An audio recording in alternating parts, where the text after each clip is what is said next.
আমি এখন আপনাদের রান্না দেখাচ্ছি ট্যাংরা মাছের ঝাল কিভাবে করতে হয়। প্লিজ আপনারা দেখুন। প্রথমে আমি ট্যাংরা মাছ নিয়ে নিয়েছি বড় বড় দেখে, তারপর তাতে পেঁয়াজ কুচিয়ে নিয়েছি দুটো, 5 কোয়া রসুন নিয়েছি, 5-6টা কাঁচা লঙ্কা নিয়েছি আর টমেটো নিয়েছি একটা। তারপরে মশলা থাকবে তার মধ্যে সর্ষে বাটা, আর কিছু না। দেখাচ্ছি, দেখুন আমি ট্যাংরা মাছের মধ্যে নুন আর হলুদ মাখিয়ে নিচ্ছি।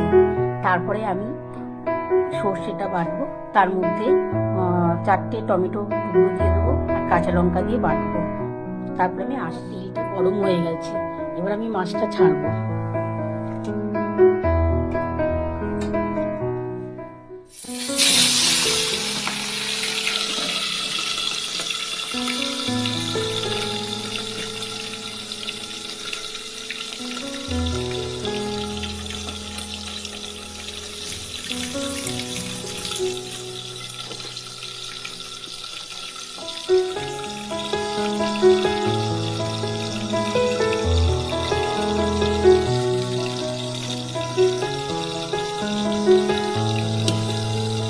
মাছটা বন্ধ থাকে, ঢাকা দিয়ে ভাজবো।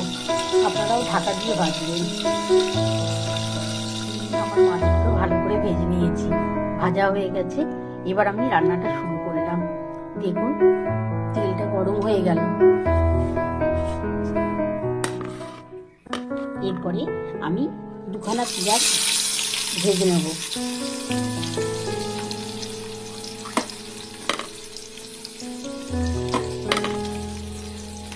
দুটো পেঁয়াজকে ভালো করে একটু হালকা ব্রাউন হলেই ব্যাস, তারপরে ওর মধ্যে টমেটো ছেড়ে দেবো।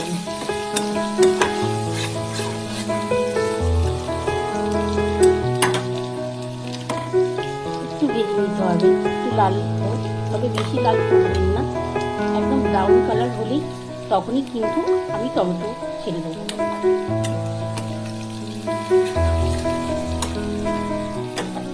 আর দেখুন এর মধ্যে কি মশলা দিলাম।